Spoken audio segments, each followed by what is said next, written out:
Your journey is to be experienced. Your experience is to be learned from. Welcome to Agency for Change, a podcast from KidGlov that brings you the stories of change makers who are actively working to improve our communities.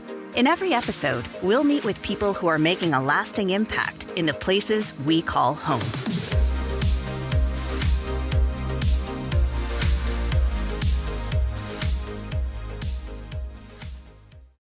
Hey everyone, welcome back to the Agency for Change podcast. This is Lynn Weinman, President and Chief Strategist at KidGlov. Today's guest is living proof that mindset can move mountains. Gregg Garfield is the CEO of ChipIn, but he's also an adventurer and an early COVID-19 survivor. Gregg was given just a 1% chance to live. And not only did he survive, but he turned that life-altering experience into a mission that today helps others. In this episode, Gregg is going to share how that brush with death led to a deeper purpose and how he is now using his story and his platform to bring hope, healing, and human connection to people who are facing the toughest moments of their lives. Let's dive in. Gregg, welcome to the podcast. Oh, it's a pleasure to be here, and thank you for having me. I am so interested in your story, Gregg. And, I think that when people hear that I'm interviewing the CEO of a credit card processing company, they might be a little bit surprised because this is a podcast about people making a positive difference in the world. Can you tell us about ChipIn and what makes you unique? Well, as an industry, we're not the most loved industry in the world. I think that's an understatement. That's an understatement, right? We're a necessary evil out there. I've been in the credit card processing space. This November will be 36 years. Wow. So I probably should have my head examined. But nonetheless, they always say if you once you get into payments, you die in payments. I love it. So it's all good. We definitely try to be different. I've in my career, I've always focused on being pro merchant, creating relationships, and then it took a different turn, brought it to a different level about 14 years ago when ChipIn started. Yeah. Started in the town of Mammoth Lakes. I'm a diehard skier. I've had a home up there for 20 plus years. And we were very fortunate to become the credit card processor for Mammoth Mountain Ski Area about 14 years ago. And we aligned with the Mammoth Mountain Community Foundation. And we started peeling off a percentage of our profits to donate to the foundation. The foundation funds a lot of different programs in the community, snowboard team, ski team, mountain bike team, but they also help fund the public school system. Oh, wow. We made an agreement where our money, 100% of our money was to go to the public school system. So 5 years in, I decided to audit the program to really determine where my money went and what was the effect. And come to find out that the STEM and music curriculum exists because of the money we donated. It affected thousands of children's lives in a 4.5 square mile town.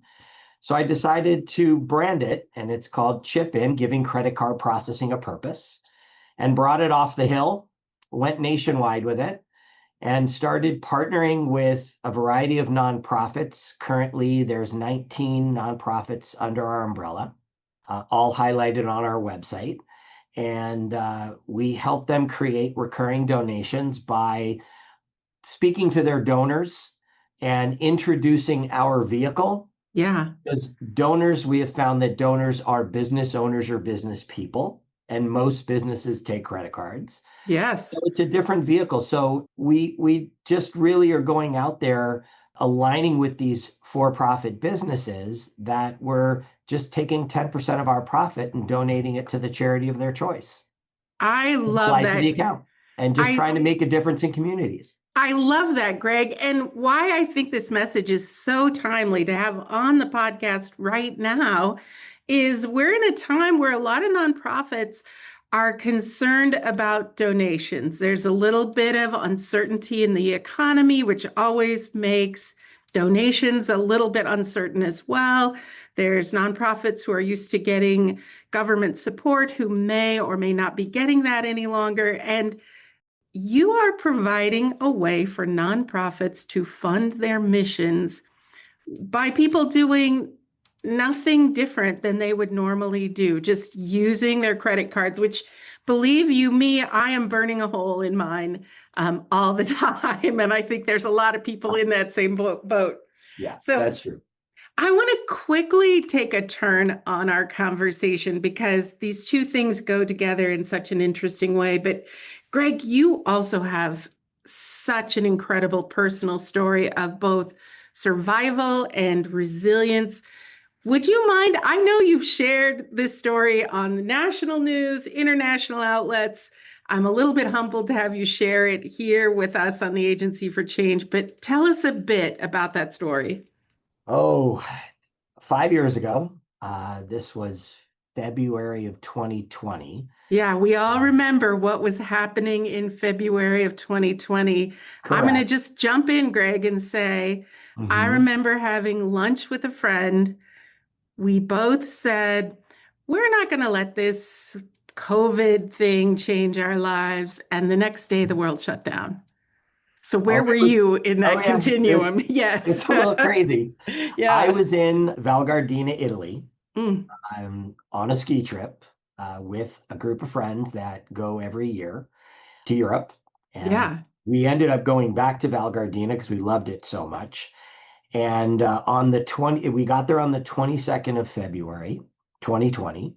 And my girlfriend at the time, now my fiance, Mm, and, calls me and says, "Are you aware of this thing called the coronavirus? yeah. It's where you are in northern Italy." So we're all avid skiers, we're all athletes. We're not really too worried. I mean, who would think it would become a worldwide pandemic? Right. And I said, "I'll be careful." But we're outdoors. We're in a boutique hotel. We're eating breakfast, lunch, and dinner with our crew. Yeah. So we weren't really around too many other people. About 3 days in, we started getting flu-like symptoms. Mm, And I laid up in my room for a couple days, didn't think anything of it other than had flu of some kind. We had three of our friends that went to or that were living in Sweden that went home a couple days earlier. One guy checked into the hospital and was sent home with the flu. So he called us and said we had the flu. So we weren't wow. too worried about it. Now we were heading home through Munich, and the night before we were leaving, our good friend checked into the hospital that night with double pneumonia and missed our flight. We didn't find out about it till the morning. And we got on the plane. We had no issues getting on the plane at that particular time because there really wasn't anything happening. This was on March 1st. Yeah. And 3/4 of the way through the flight, we get a text from him at the hospital saying he tested positive for COVID. We're like, uh-oh. Wow. So I land, I call AJ, my girlfriend, and said, don't come to the house. We weren't living together at the time. I have to quarantine. I called my doctor, who called the CDC, that sent a hazmat team to my house, Oh my picked me goodness. up, took me to their office, and tested me because there was no random testing. Right. And turns out that I tested positive 24 hours later. This was on Wow. March 2nd. On March 4th, I was pretty darn sick. And I was on the phone with a very good friend of mine who's a retired physician that called all around to every hospital, UCLA, USC, St. John's, Cedar Sinai, and said, every one of them said, "We're not ready for a COVID patient, send him to the emergency room." Well, if they send me to the emergency room, I'm COVID positive. I Yeah. infect everybody. Oh So my that goodness. wasn't acceptable. So St. Joe's was the only hospital in Los Angeles that was ready with an inflow room. And the next morning, I couldn't breathe, and we called the ambulance. They picked me up, took me to the hospital, and I was admitted. And subsequently, they dubbed me patient zero for COVID in Los Angeles. Wow. I was the very first COVID patient admitted to a hospital in LA. You were the guy, the guy. It was here Yeah. in the States, but nobody knew about it and didn't understand what it was. Yeah. And that was on March 5th. On March 7th, they came in and said, we have to intubate you because your oxygen saturation is so low that you won't Wow. survive unless we do. So I reached out to AJ and said, I'm going to be offline for a couple days. And subsequently, I spent 31 days on a ventilator, Wow. 64 days in the hospital, given a 1% chance of survival. Medically speaking, I shouldn't be here. I had MRSA, sepsis, a pulmonary embolism, ARDS, which is acute respiratory distress syndrome, blood Wow. clots throughout my body. I had complete organ failure. I was on 24-hour dialysis. And they put me on pressors, which forces your blood to your vital organs for survival, and it compromises your extremities. So unfortunately, a couple of my toes died, a couple of my fingers died, Wow. and I ended up losing the majority of my fingers. Oh my goodness. All my fingers on my right hand, half the fingers on my left, but they were more worried about saving my life than saving my fingers. They made a Yes. choice. So I'm here to talk about it. I got out of the hospital on May 8th, 2020. And subsequently, I had 9 surgeries in 8 months when I got out of the hospital. I could barely walk when I got out of the hospital. And I challenged my physicians, my surgeons, and I said, I need to be back on skis by the end of the year. And they thought I was crazy. I could barely walk. And December 11th, 2020, I got back on skis. It was filmed by the Men's That's media team and covered by People TV with Nancy O'Dell. And we made it, and the rest is history. wow, Gregg. I can't even believe. I think about how much fear was happening in the world at the time. We didn't understand. We were only hearing like glimpses of what was happening from other places in the world. We were all like washing our groceries and doing all the things, and you actually were right in the middle of it, and you survived.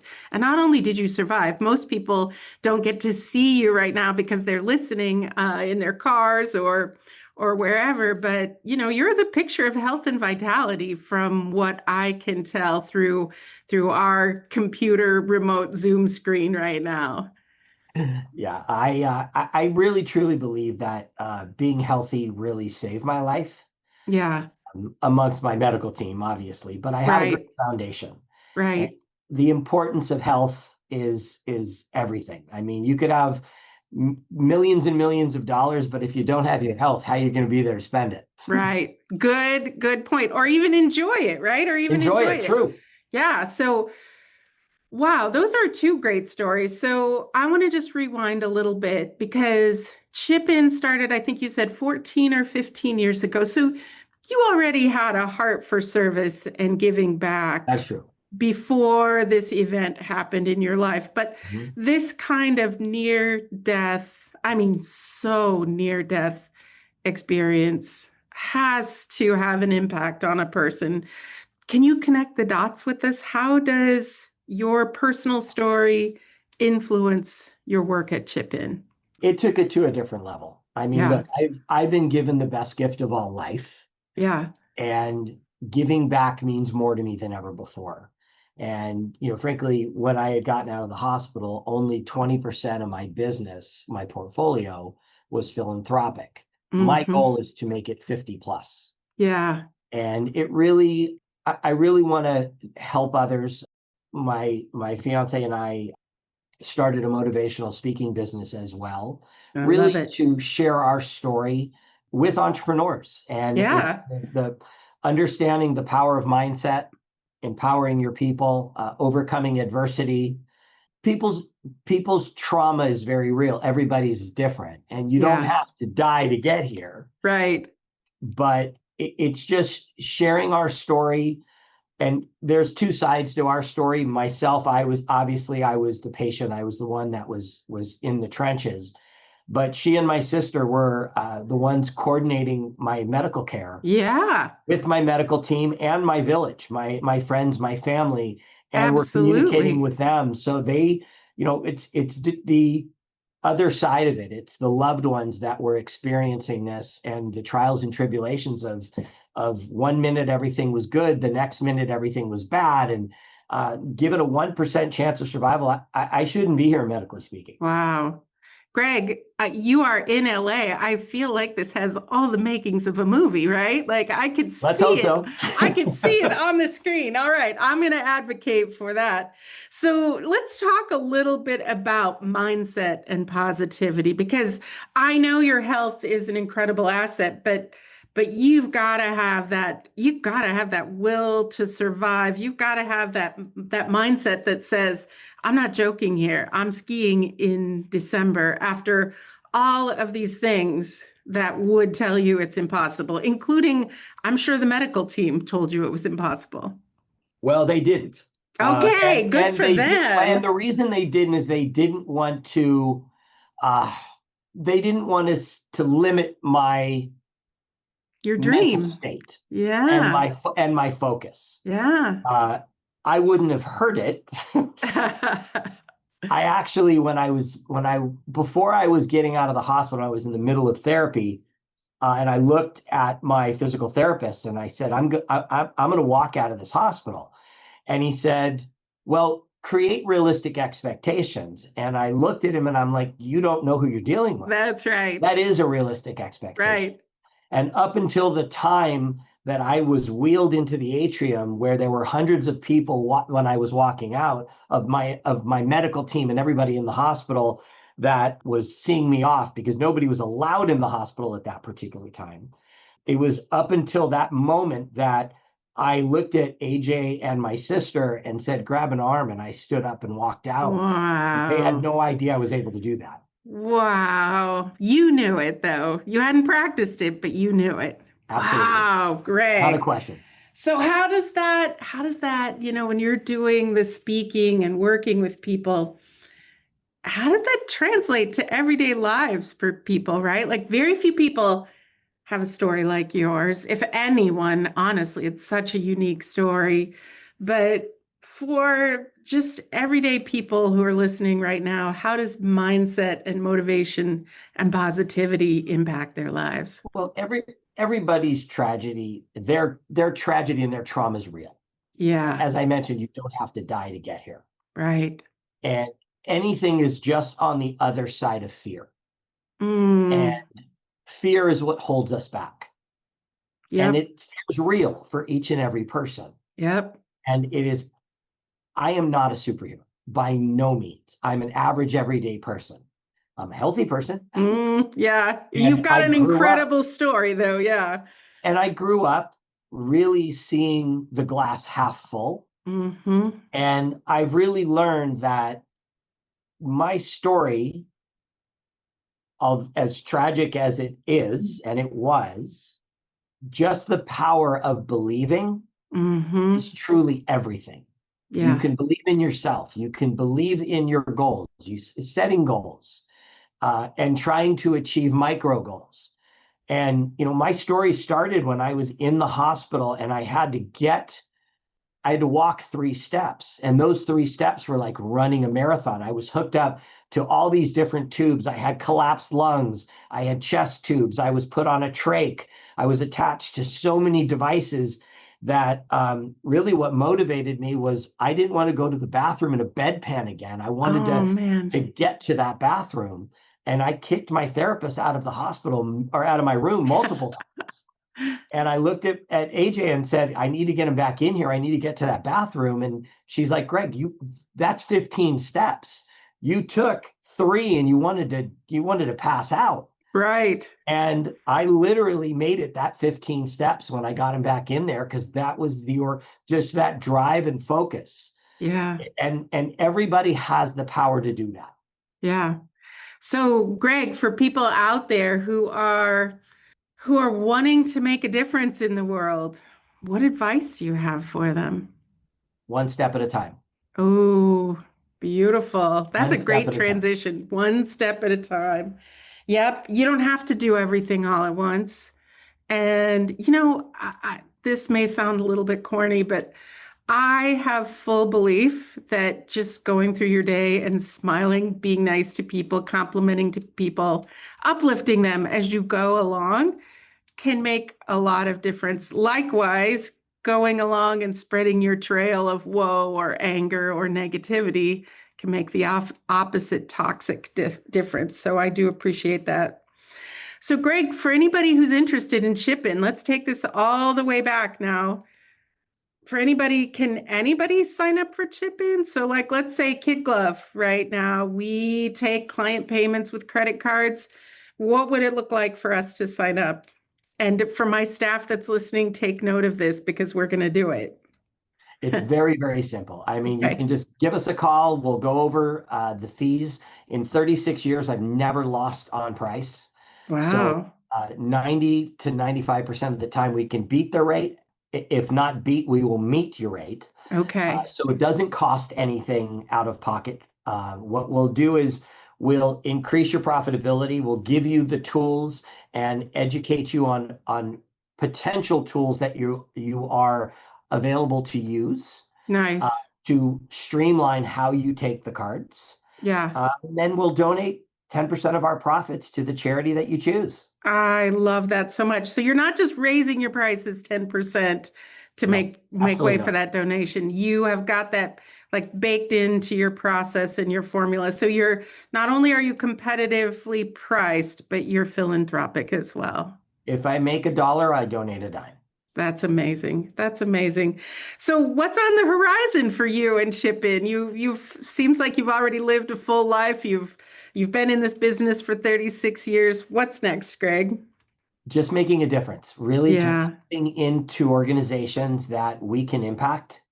And it's whether it's an anchor merchant that is a very large volume merchant to make the program a success out of the gates, or 100 merchants that do small volume that can build it up to actually create that donation campaign. We want to donate thousands of dollars to each foundation. Amazing. Really make a difference. Amazing. How great does it feel to know that the kids in your school district have a music and arts program thanks to It's pretty cool. ChipIn? Yeah, pretty It's pretty cool. cool. Yeah. So for people who want to get in touch, how can they find out more about ChipIn or connect with you? So you can go to our website at www.chip-in.org, Perfect. or you can email us at info@chip-in.org. Perfect. And look at our website. On the About Us page is a video of my story. And also on the nonprofit page is a video that describes what we did in the town of Mammoth Lakes That's with the Mammoth amazing. Mountain Community Foundation. That is a real feel-good story. That's great. I have watched both of those videos, Gregg. They're both fantastic. And for those of you who are in the car driving, we'll have those links on our show notes on the KidGlov website as well. So, Gregg, everyone who listens to the podcast knows that I am inspired by motivational quotes. I'm kind of a positive girl myself. Could you give us a few of your own words of wisdom to inspire our listeners? Your journey is to be experienced. Your experience is to be learned from. Whoa, that is good. I think I want that on a poster behind my head on the wall. Your journey is to be experienced. Your experience is to be learned from. Did I get that right? Absolutely. That is great. I love that so much. Gregg, I've loved this conversation. It's really been a privilege to get to know you. You and I are members of the nonprofit cooperative, helping nearly 8,000 nonprofits across the country succeed. As we wrap up our time together today, what is the most important thing you'd like our listeners to remember about the work that you're doing? We help diverse opportunities nonprofits create recurring donations so you won't have to ask for another check. Yeah, that's great. I know a lot of fundraisers are working really hard to make those asks. So any money you can make without having to ask for it, that's a good day. Gregg, It's a win-win. I love it. I fully believe the world needs more people like you, more companies like ChipIn, and for anybody out there listening, let's get that movie made. Thank you so much. I appreciate it. And thanks for having me on. Absolutely, Gregg. This has been a pleasure. Pleasure's all mine. We hope you enjoyed today's Agency for Change podcast. To hear all our interviews with those who are making a positive change in our communities, or to nominate a changemaker you'd love to hear from, visit KidGlov.com at KidGlov.com to get in touch. As always, if you like what you've heard today, be sure to rate, review, subscribe, and share. Thanks for listening, and we'll see you next time.